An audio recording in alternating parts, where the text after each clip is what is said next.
So please start by telling us who you are and what you do for a living.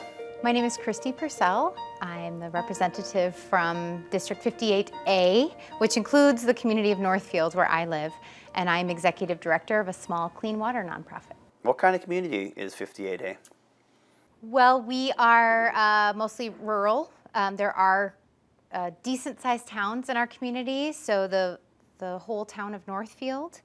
Half of the city of New Prague are the largest communities, then also Dundas, Lonsdale, and the rural spaces in between. And the election ended a couple of days ago, but bring us back to when you first decided to run. Why? What prompted you? What motivated you to get involved and run for the House of Representatives? Well, over the past handful of years, I've had an opportunity to help write some legislation that actually has become law. So working with my former House member, Todd Lippert, really worked in the space of agriculture and environment, and I got to help write a bill that ended up getting about $5 million for soil health practices in rural spaces and paying farmers to do the practices we know build soil health, protect clean water, also happen to be great for the climate as well. So getting to go through that process, see a little bit how the sausage is made, and then when my representative decided not to run again, there was an opportunity, and I thought that I would see if it was a good fit. What was the campaign like for you? Door knocking, meeting people at events.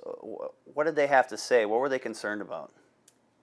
The campaign was the thing I was the most nervous about, and ended up just being such a gift. All of the people that I got to meet, a lot of times when I would door knock, sometimes people would say, "I'm not a Democrat, you don't want to talk to me." And I say, "That's exactly why I want to talk to you."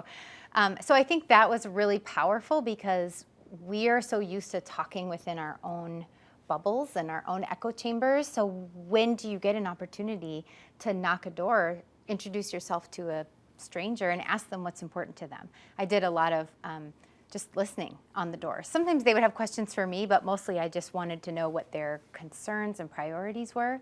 I did hear a lot about climate and a lot about agriculture in our area. I also heard a lot about people not being able to afford their lives, the costs of childcare, healthcare, rent, gas, groceries, all of those things. And at the same time, while we're sitting on a $9 billion surplus, was really, really motivating me to try to find solutions that can help everybody.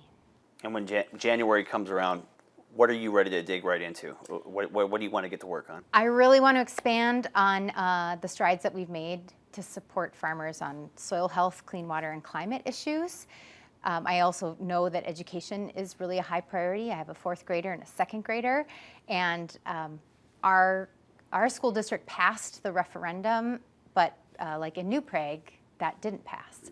And I think the state needs to do more to be supporting the next generation, the students, as well as the educators. My parents are two retired public school teachers, and now as a parent of two kids in Minnesota public schools, I think we can and need to do better there.